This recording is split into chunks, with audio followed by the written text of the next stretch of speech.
Today you're going to be painting the background for your fence mural. This is going to show the setting where your mural is located, and it's going to make it look like it's out in the open.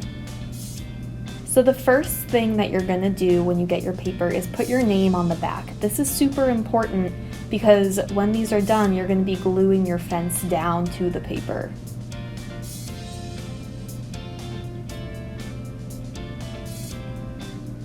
Once you have your name down, you're going to take your fence and decide where it's going to go. It can be in the middle, it can be on the side, and you're going to take your pencil and loosely outline it.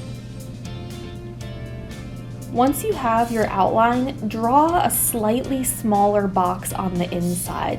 This is going to make sure that you don't paint any extra paper, but you don't want there to be empty white paper around where your fence is. This will make more sense later.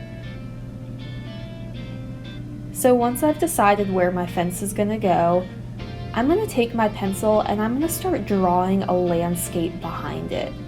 When you're drawing your landscape, there's a couple things that you're going to need to include.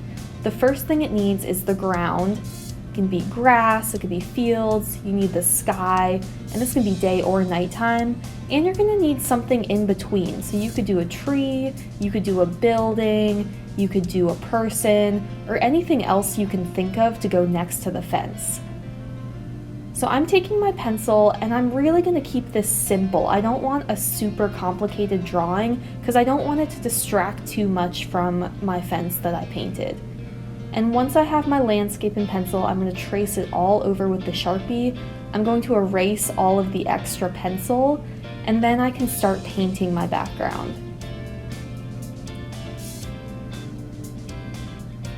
When you're painting, if you want to mix colors, you can do it directly on the paper. So for my tree trunk, I didn't have brown paint, but I mixed up some red, yellow, and black, and I was able to make the shade that I needed.